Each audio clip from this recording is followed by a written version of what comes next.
Hello dear student, welcome to JK career institute. Student, आज के lecture में हम पढ़ने वाले हैं इलेक्ट्रिक चार्जेस एंड फील्ड के बारे में। ठीक है, इस चैप्टर में कौन कौन से पार्ट हमें पढ़ने हैं उसके बारे में हम देखेंगे अभी, लेकिन उसके पहले हम कुछ चीज़ें और समझ लेते हैं।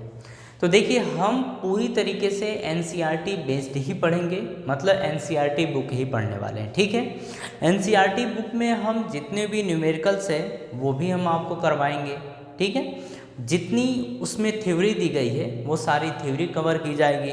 मतलब ये मानिए कि आपको एक एनसीईआरटी का फुल पैकेज मिलने वाला है। ठीक है, तो यहाँ पे हम जिस तरीके से हेडिंग वाइज दी गई होगी उसी तरीके से अच्छे तरीके से पढ़ाई करने वाले हैं। ठीक है, तो चलिए देख लीजिए एक बार कि हमारे सब टॉपिक्स क्या क्या हैं, इसमें क्या क्या हमें पढ़ना होगा। देखिए, सबसे पहले तो हम शुरू करेंगे, हम ये जानेंगे कि इलेक्ट्रोस्टैटिक होता क्या है, इसमें पढ़ना क्या होता है। ठीक है, उसके बाद हम देखेंगे इलेक्ट्रिक चार्ज के बारे में कि इलेक्ट्रिक चार्ज क्या होता है।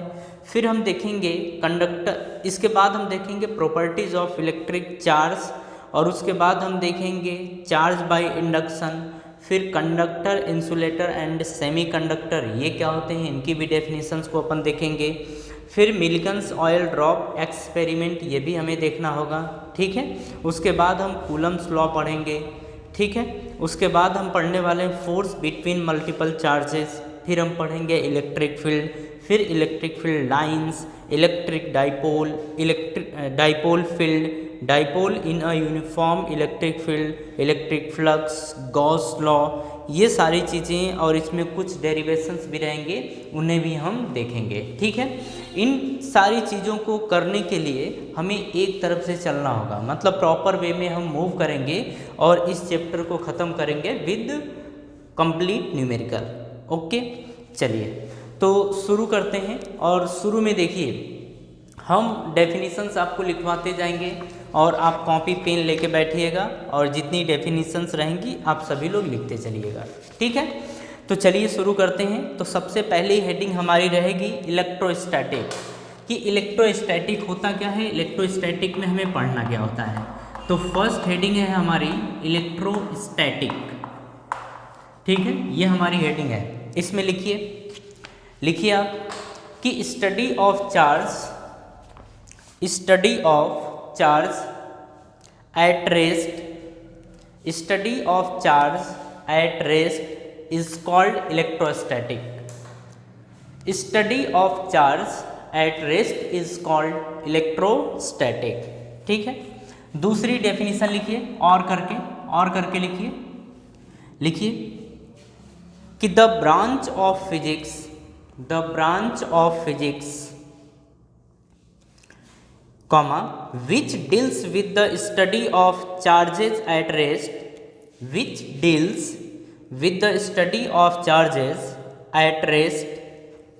ब्रैकेट में स्टैटिक चार्जेस, ब्रैकेट में आप लिखेंगे static charges, bracket close, comma the force, comma field and potential due to these charges, comma field and potential due to these charges is called electrostatics, or static electricity। ठीक है, ये होता है electrostatic.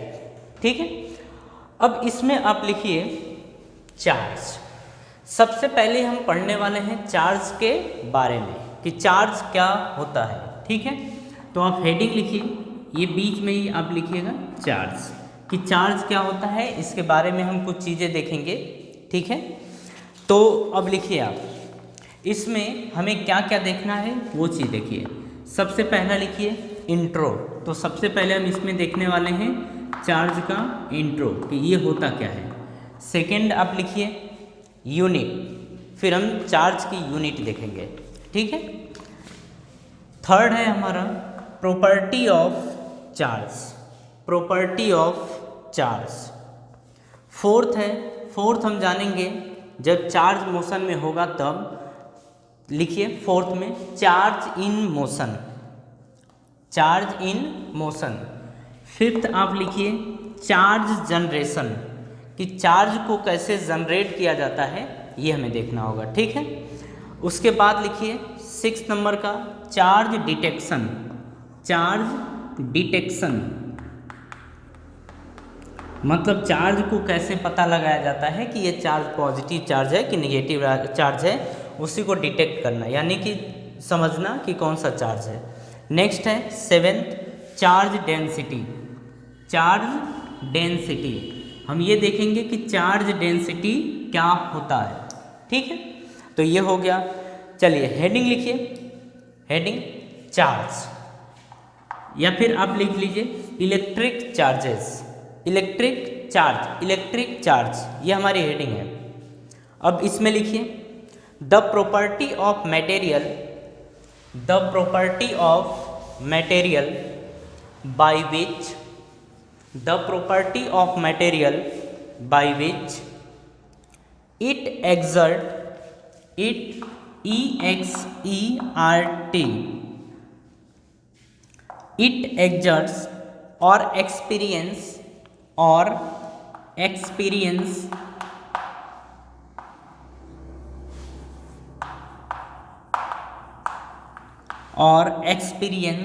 electric and magnetic effects, electric and magnetic effects is called the electric charge। देखिए हम किसी material की बात करते हैं, अगर कोई मटेरियल के अंदर अगर इलेक्ट्रिक इफेक्ट या मैग्नेटिक इफेक्ट आता है मतलब वहाँ पे इलेक्ट्रिक चार्ज प्रेजेंट है, ठीक है। तो हम ये समझ गए कि इलेक्ट्रिक चार्ज क्या होता है। तो इलेक्ट्रिक चार्ज के कारण ही हम किसी भी मटेरियल की इलेक्ट्रिक और मैग्नेटिक प्रॉपर्टी या इफेक्ट को चेक कर सकते हैं, ठीक है। इसमें कुछ एग्जाम्पल है चार्ज का कि कहाँ कहाँ पे हमें चार्ज देखने को मिलता है। तो एग्जाम्पल में फर्स्ट ये NCERT का एग्जाम्पल है, तो इसे ध्यान दीजिए। फर्स्ट लिखिए experience of seeing, experience of seeing a spark और हियरिंग अ क्रैकल, और hearing a crackle when we take off our synthetic clothes।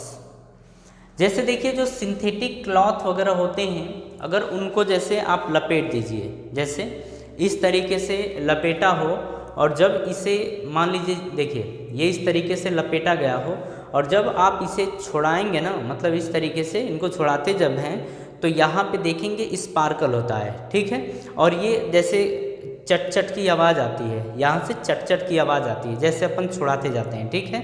तो ये होता है इलेक्ट्रिक चार्जेस के कारण, कि वहाँ पे दोनों के चिपकने के कारण यहाँ पे चार्ज जनरेट हो जाता है, ठीक है। चार्ज जनरेट हो जाता है तो ये आवाज़ हमें सुनने को मिलती है, ठीक है। तो ये तो फर्स्ट था। सेकंड लिखिए, सेकंड है lighting in the sky, lighting in the sky during thunderstorms, during thunderstorm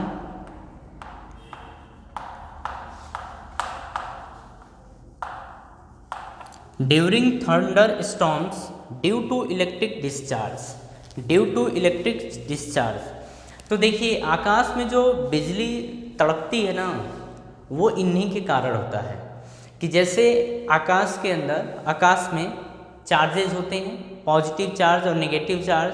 तो वो जब करीब आते हैं ना, जब करीब आते हैं तो वो एक दूसरे से टकराते हैं, और टकराने के कारण ये डिस्चार्ज होते हैं, क्योंकि एक चार्ज होता है पॉजिटिव और दूसरा होता है नेगेटिव। तो जब दोनों चार्ज आपस में टकराते हैं, आपस में आके न्यूट्रल होने की कोशिश करते हैं, डिस्चार्ज होने की कोशिश करते हैं, तो या इसी के कारण आकाश में बिजली तड़कती है, ठीक है। तो ये भी एक एग्जाम्पल होता है चार्ज का। चलिए ये तो हम समझ गए। अब इसके बाद हम बात करेंगे, तो आप लिखिए ऐसे हैश बना के लिखिए व्हेन टू बॉडीज। अब हम ये देख रहे हैं कि चार्ज किस तरीके से आता है, ठीक है।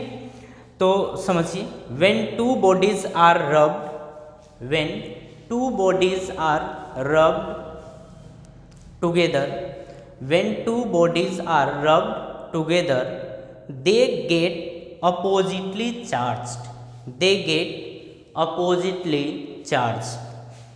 अब यहाँ पे समझिए, अगर हम बात करें कि चार्ज, तो जैसे दो बॉडीज हों, ये और ये समझ लीजिए, इन दोनों को जब आपस में अपन रब करते हैं, इन दोनों को आपस में जब हम रब करते हैं तो इन दोनों के ऊपर अपोजिट नेचर के चार्ज आ जाते हैं। मतलब एक के ऊपर पॉजिटिव चार्ज आ जाता है, दूसरे के ऊपर नेगेटिव चार्ज आ जाता है। ये बात समझ में आ गई?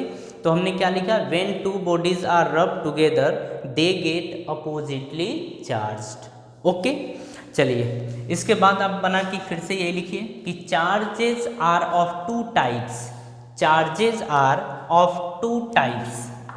देखिए जो चार्ज होते हैं वो दो टाइप्स के होते हैं, ठीक है।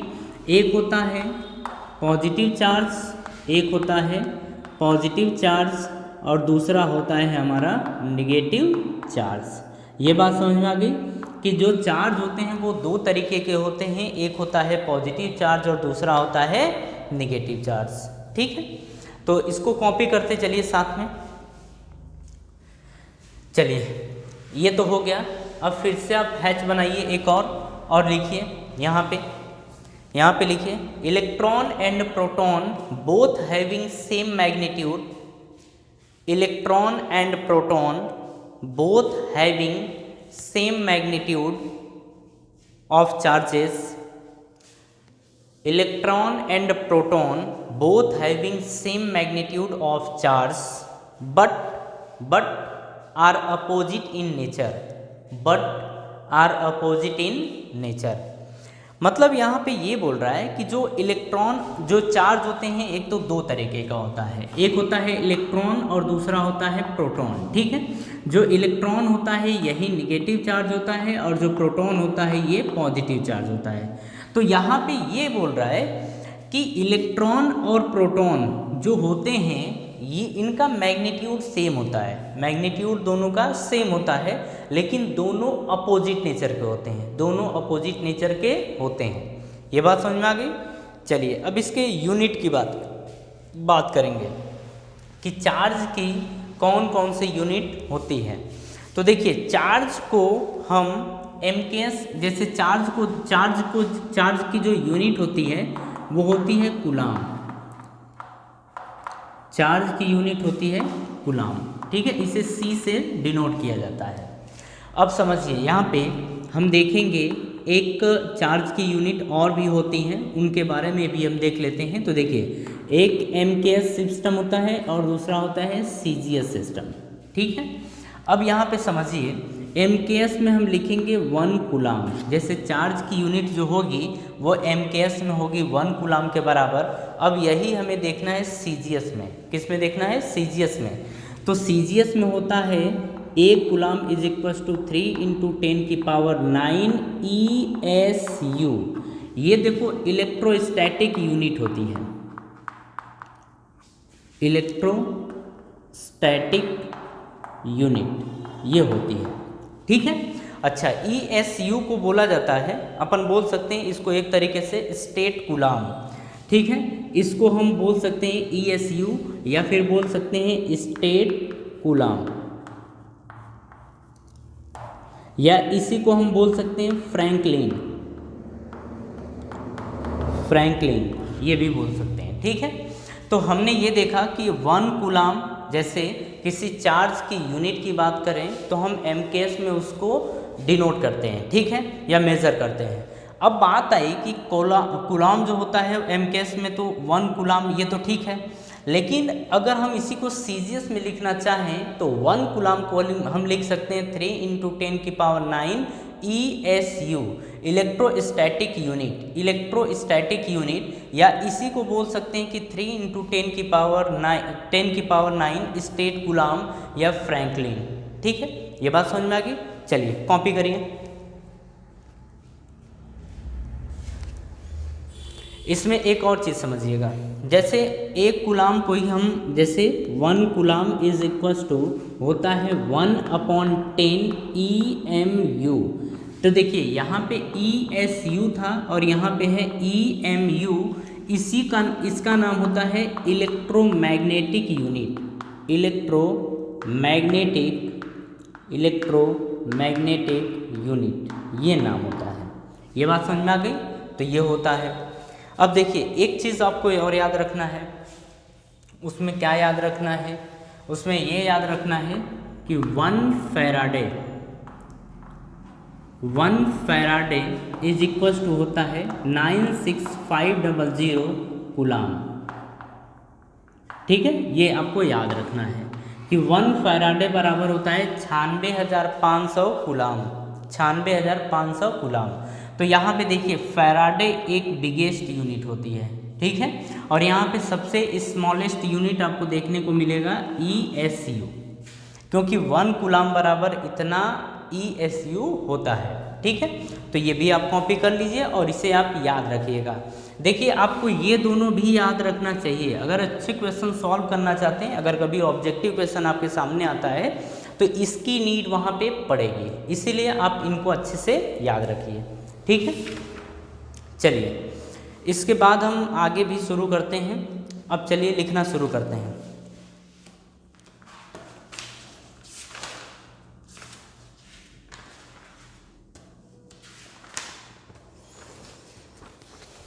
अब इसके बाद आप नोट लिखिए। ये हो गया, इसको लिखने के बाद आप लिखेंगे नोट।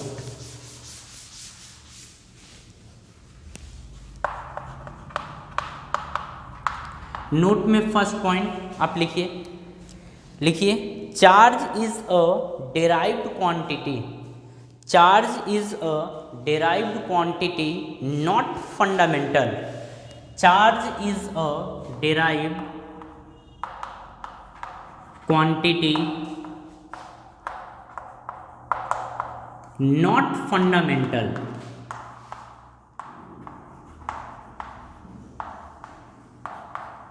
मतलब चार्ज को हम बनाते हैं, ये अपने आप आता नहीं है। ठीक है, चार्ज को जनरेट किया जाता है।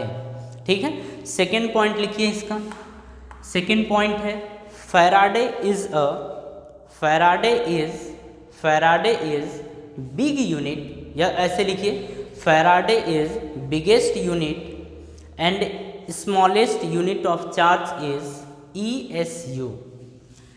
Faraday is biggest unit and smallest unit of charge is ESU। ठीक है, लिख लीजिए।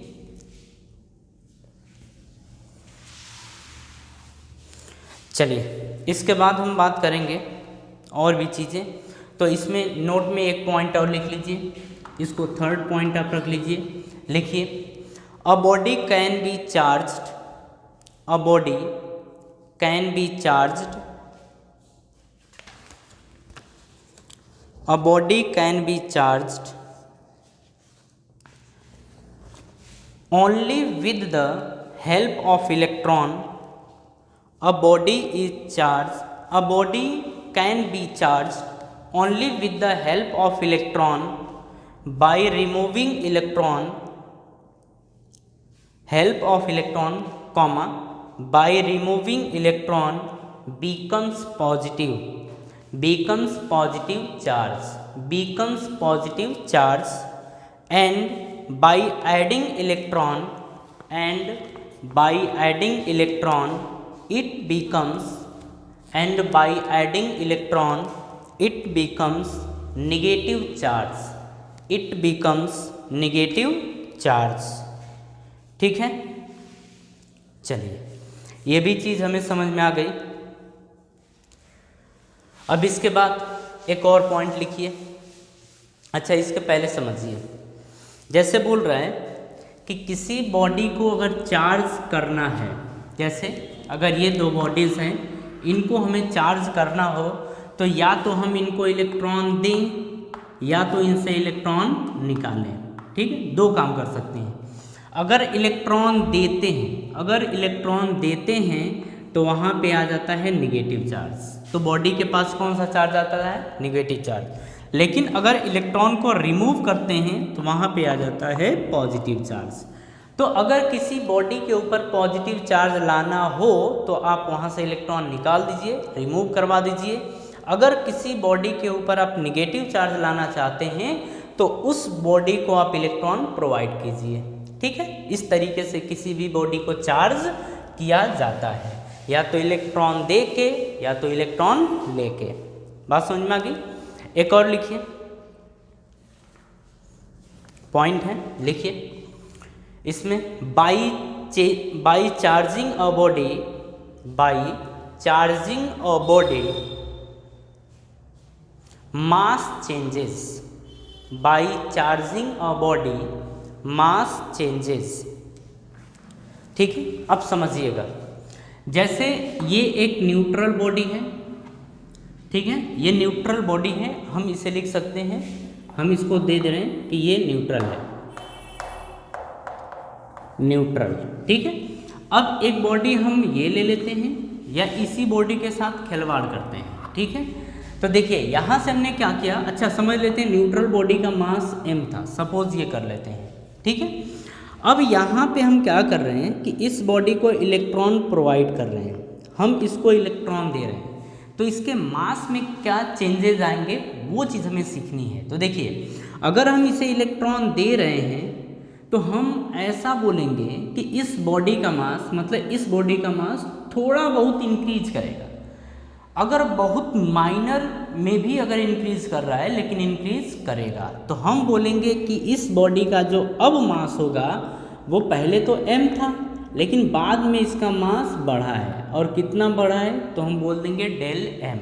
ठीक है, ये बस समझना है कि ये क्या बता रहा है, प्लस क्या बता रहा है कि इस बॉडी का मास ओवरऑल कुछ बढ़ा है। ठीक है, अब यहीं पे हम क्या कर रहे हैं कि इस बॉडी से इलेक्ट्रॉन रिलीज करवा रहे हैं, रिमूव करवाएंगे तो पहले तो मास m था लेकिन अब कुछ ना कुछ मास घटा है।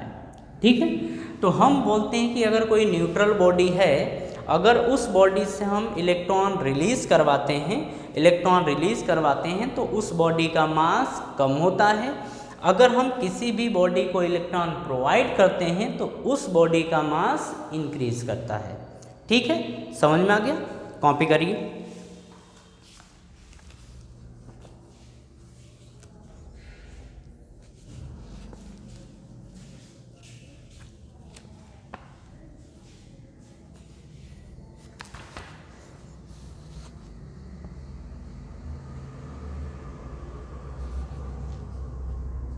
हो गया? चलिए नेक्स्ट पॉइंट लिखिए, like charges repel, like charges repel and unlike charges attracts, like charges repel and unlike charges attracts each other. ठीक है, इस पॉइंट को समझिएगा। जैसे हम बोल रहे हैं लाइक चार्ज का मतलब कि पॉजिटिव या निगेटिव। तो देखिए, जब दोनों चार्ज सिमिलर हो, यानी कि पॉजिटिव हो या निगेटिव हो, तो हम इसे बोलते हैं लाइक चार्जेस। ठीक है, जब लाइक चार्जेस हों तो ये एक दूसरे को रिपेल करते हैं, ठीक है। अगर हम अनलाइक चार्ज की बात करें, मतलब एक पॉजिटिव चार्ज दूसरा निगेटिव या एक निगेटिव दूसरा पॉजिटिव, तो हम ये बोलते हैं कि ये चार्ज कैसे हैं, अनलाइक चार्जेस हैं। अनलाइक चार्जेस ये हैं। तो जब अनलाइक चार्जेस होते हैं तो ये एक दूसरे को अट्रैक्ट करते हैं, मेरी बात समझ में आ गई? तो क्या याद रखेंगे कि लाइक चार्जेस एक दूसरे को रिपेल करते हैं और अनलाइक चार्जेस एक दूसरे को अट्रैक्ट करते हैं। ठीक है, कॉपी करिए।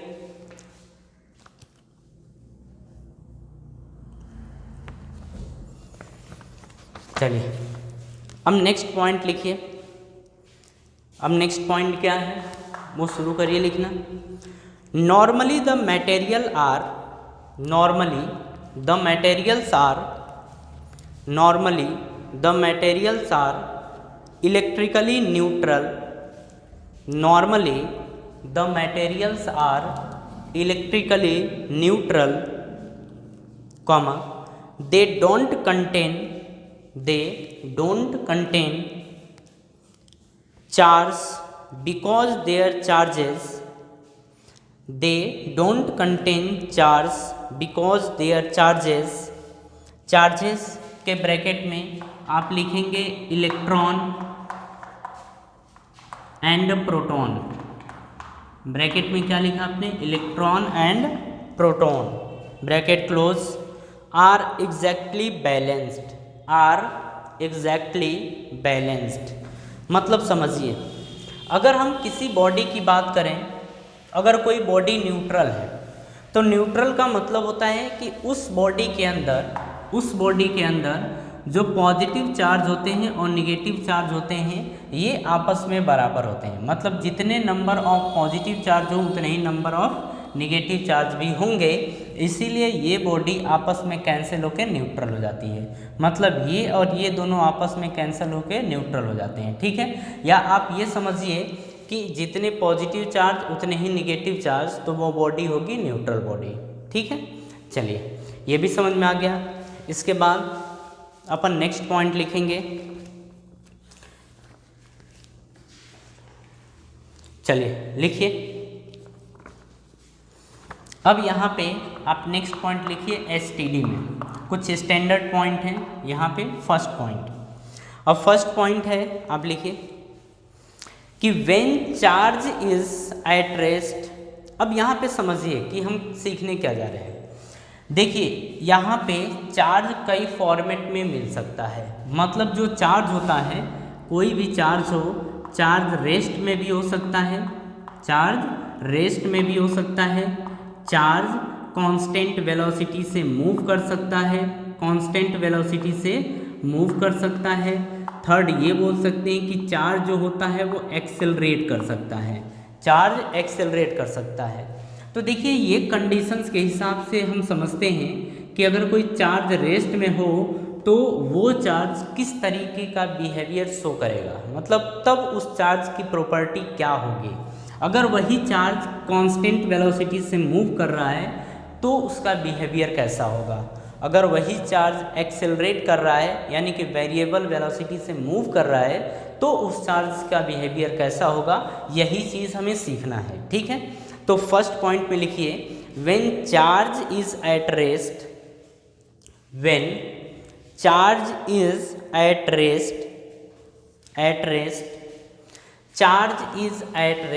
एट रेस्ट का मतलब ब्रैकेट में लिखिए, वेलोसिटी क्या होगी 0 और एक्सेलरेशन भी क्या होगा 0। It create electric field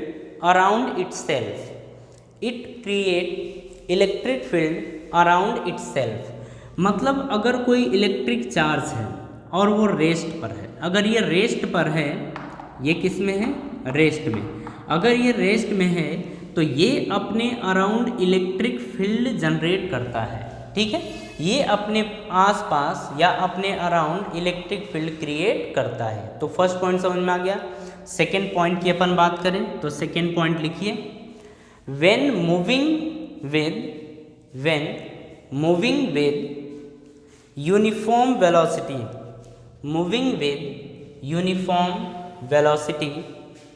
velocity. अब यहाँ पे देखिए, वेलोसिटी, मूविंग विद वेलोसिटी, इसका मतलब मूविंग विद यूनिफॉर्म वेलोसिटी का क्या मतलब है कि v 0 के बराबर नहीं है, लेकिन एक्सेलरेशन 0 के बराबर है, क्योंकि वेलोसिटी कैसी है? यूनिफॉर्म। अब जब यूनिफॉर्म वेलोसिटी होती है तो एक्सेलरेशन कैसा होता है? 0, ठीक है, ये हमें पता है। तो यूनिफॉर्म वेलोसिटी ये लिख लीजिए। उसके बाद it creates electric field as well as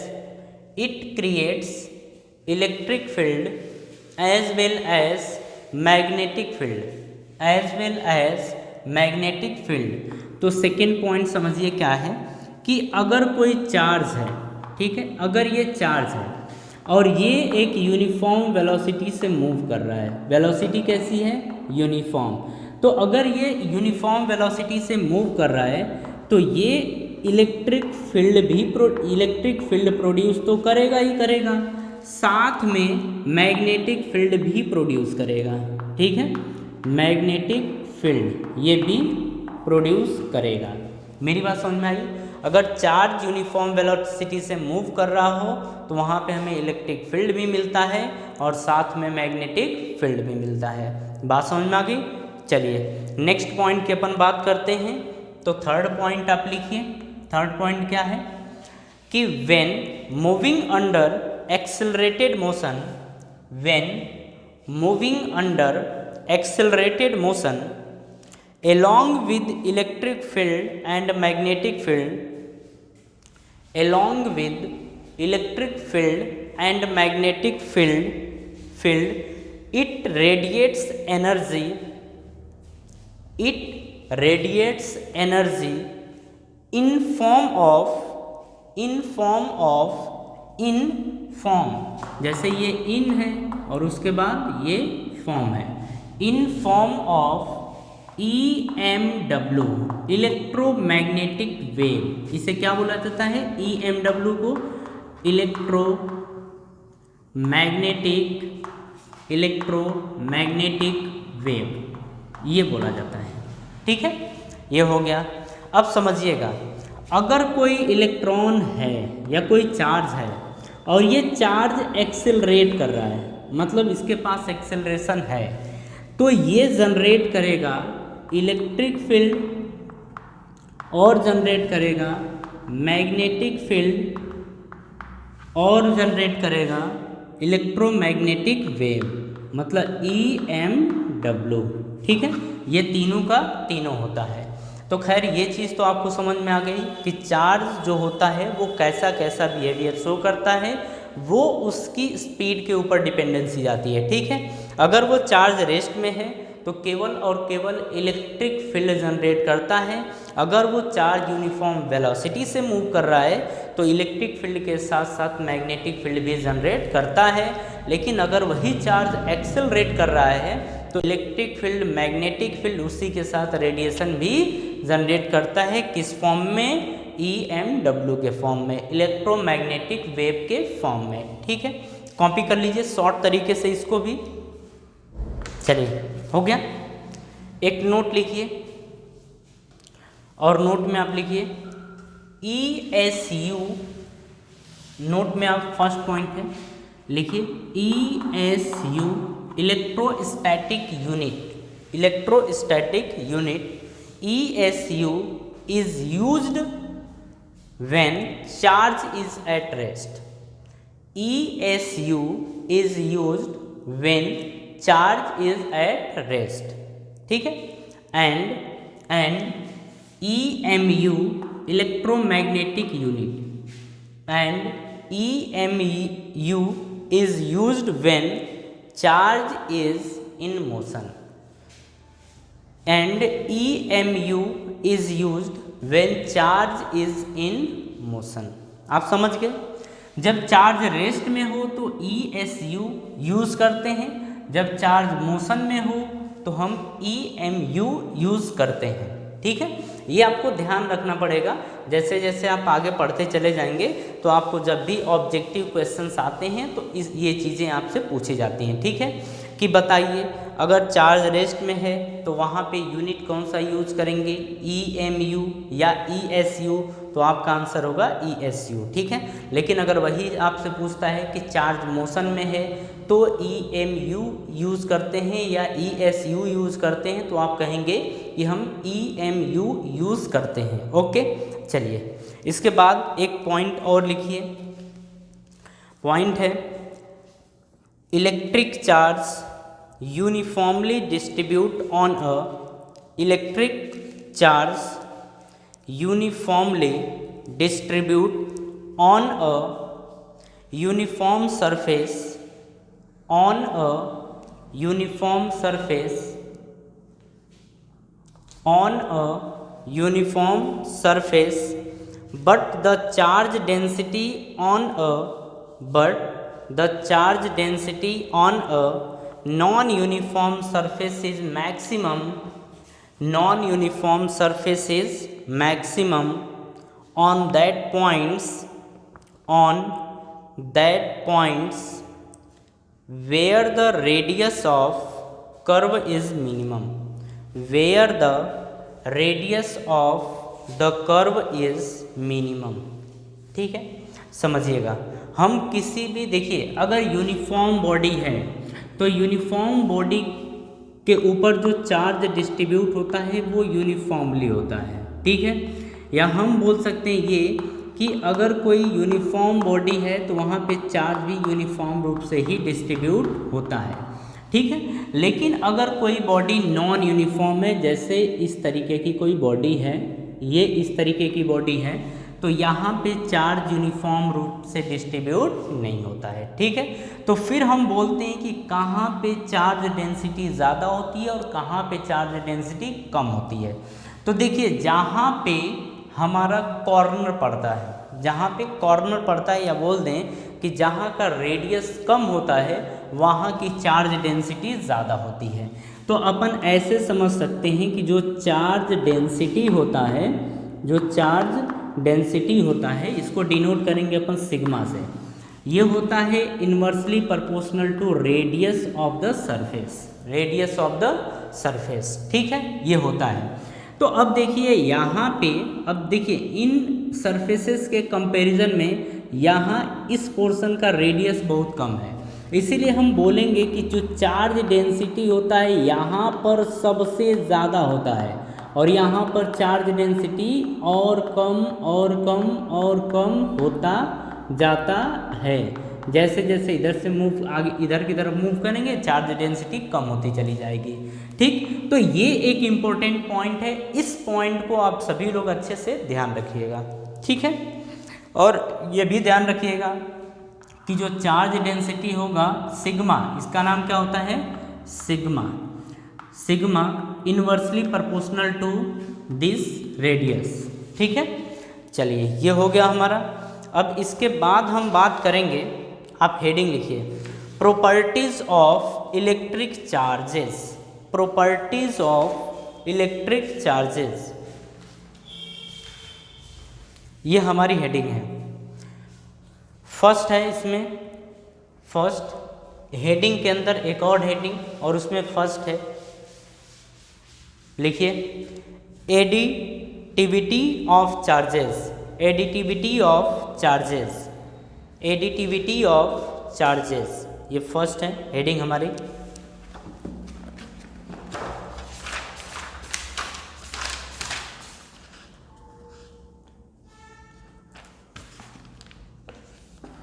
लिखिए, इसमें लिखिए electric charge is a scalar quantity. Electric charge is a scalar quantity, so the total charge of the system is obtained, so the total charge of the system is obtained simply by adding the different charges,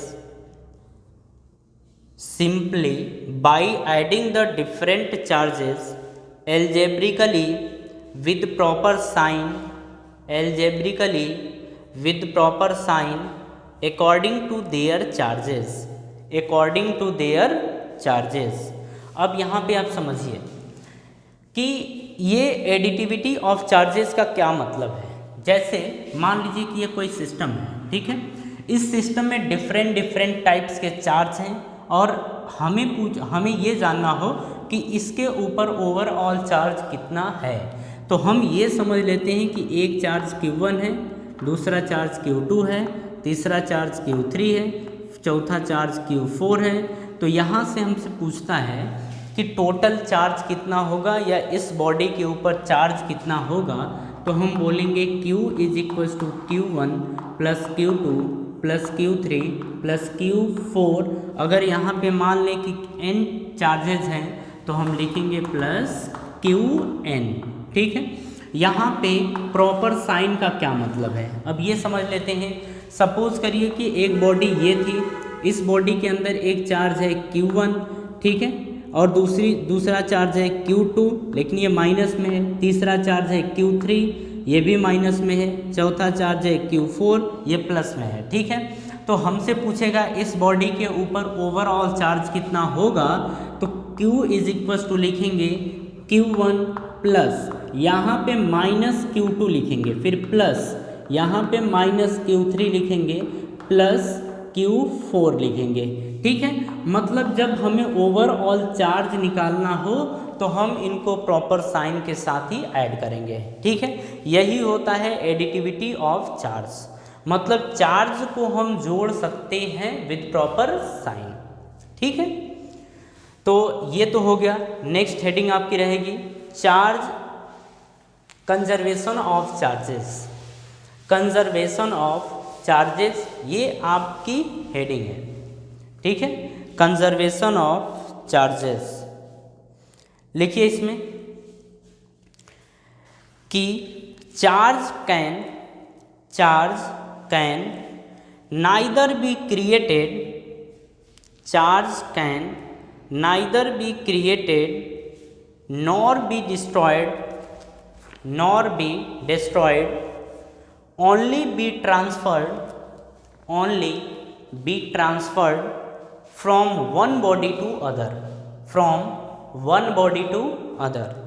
समझ में बात आई कि हम charge को कभी भी ना तो बना सकते हैं ना कभी भी बर्बाद कर सकते हैं, केवल और केवल चार्जेस को एक फॉर्म से दूसरे फॉर्म में कन्वर्ट कर, या फिर बोल सकते हैं ये कि एक बॉडी से दूसरे बॉडी के ऊपर ट्रांसफ़र कर सकते हैं, ठीक है। चार्ज को ना हम बना सकते हैं ना चार्ज को बर्बाद कर सकते हैं, केवल एक बॉडी से दूसरे बॉडी के ऊपर ट्रांसफ़र कर सकते हैं।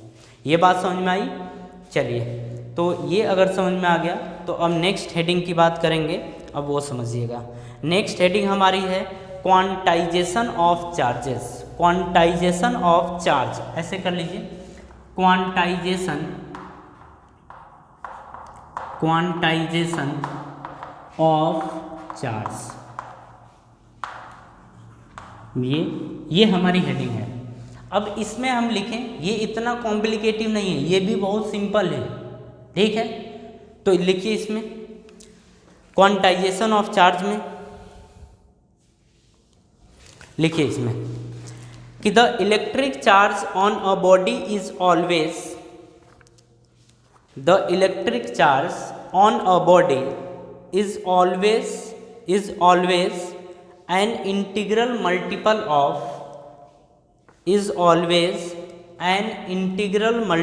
of electron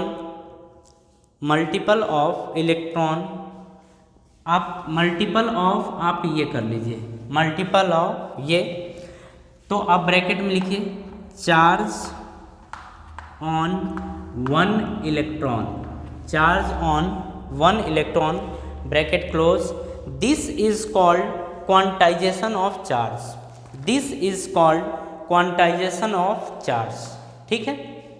और करके लिखिए, एक और लिख लीजिए, नीचे एरो लगाइए, लिखिए a body can be charged only in multiple of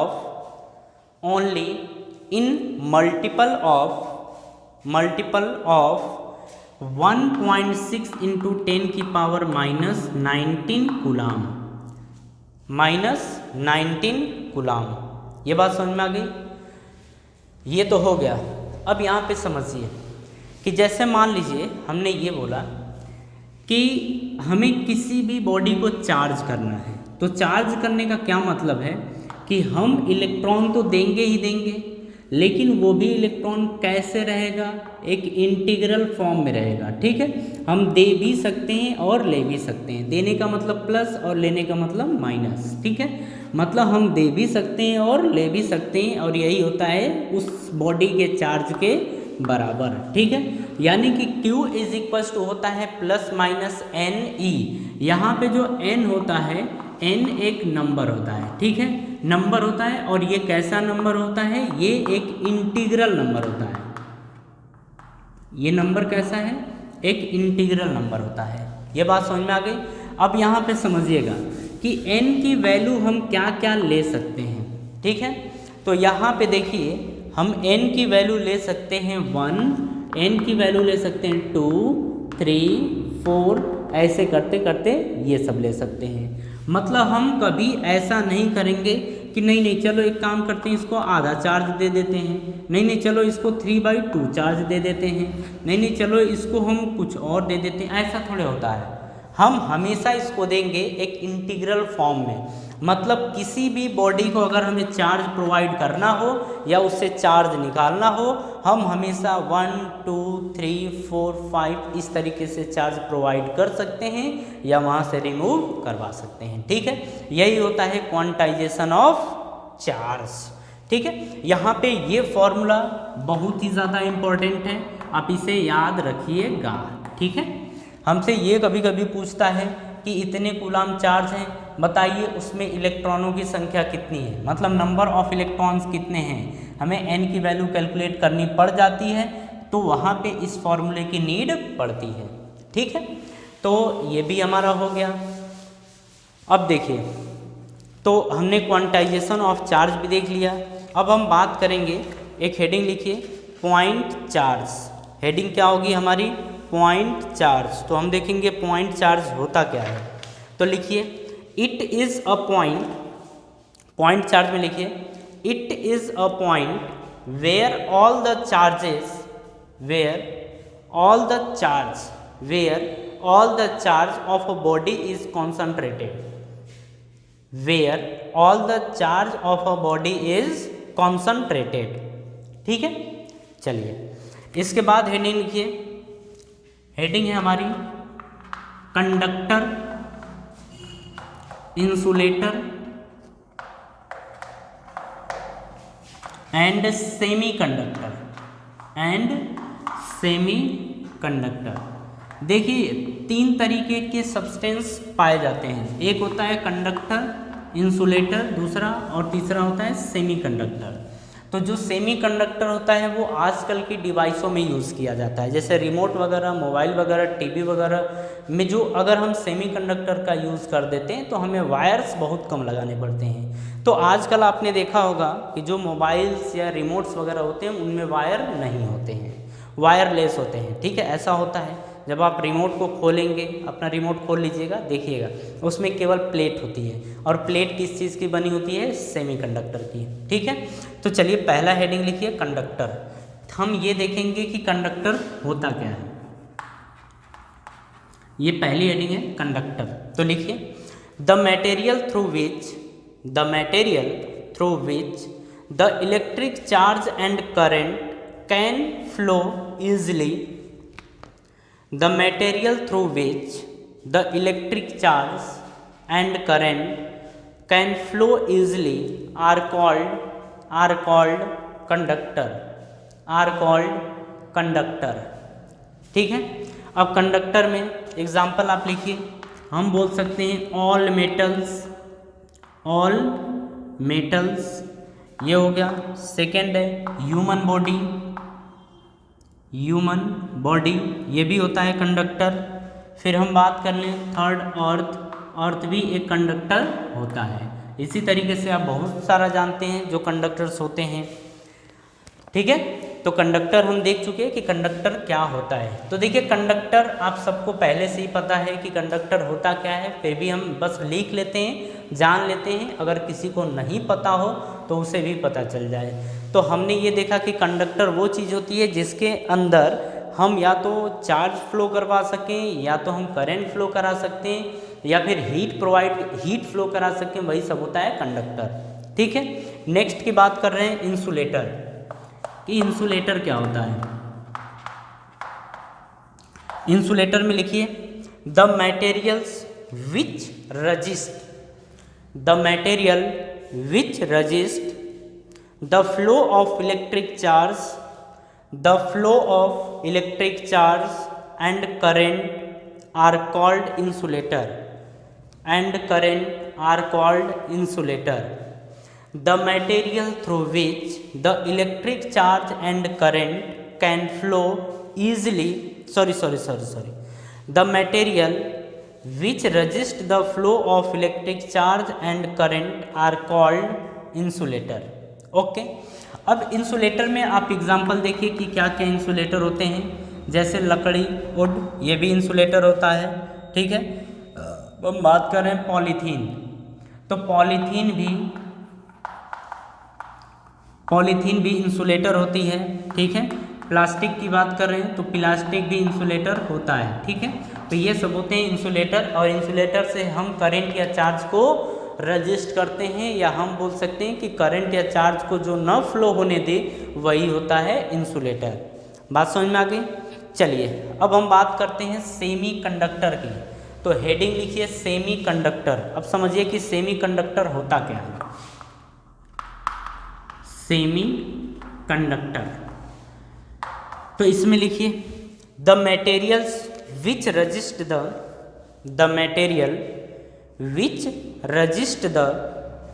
flow of electric charge and current but the value of their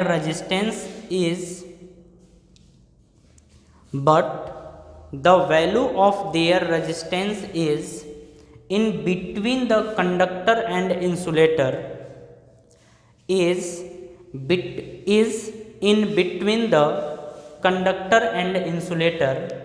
are called semiconductor. अब सेमीकंडक्टर कौन कौन से सब्सटेंस होते हैं उनको भी जान लीजिए। देखिए जैसे सिलिकॉन जो होता है वो सेमीकंडक्टर होता है, जो कार्बन होता है ये भी एक सेमीकंडक्टर होता है, जर्मेनियम भी एक सेमीकंडक्टर होता है, ठीक है। तो ये सब होते हैं सेमीकंडक्टर्स के एग्जाम्पल।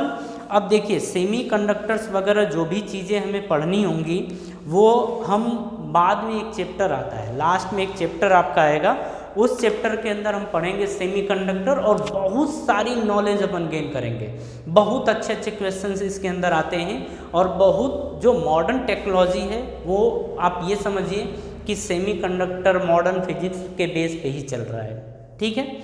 तो हम ये चीज़ें तो आज इतनी चीज़ें पढ़े, इसके बाद हम नेक्स्ट लेक्चर में पढ़ेंगे चार्ज जनरेशन वगैरह के बारे में कि चार्ज को किस तरीके से जनरेट किया जाता है। उसके बाद हम पढ़ेंगे कूलम्स लॉ, उसके बाद आएगी इलेक्ट्रिक फील्ड वगैरह, ठीक है। तो आज के लेक्चर में हम चार्ज वगैरह के बारे में पढ़े हैं, तो आप इस लेक्चर को अच्छे तरीके से रिवाइज कर लीजिएगा। नेक्स्ट लेक्चर में हम मिलेंगे कुछ और इम्पोर्टेंट टॉपिक के साथ। तो आज के लिए इतना ही और थैंक यू।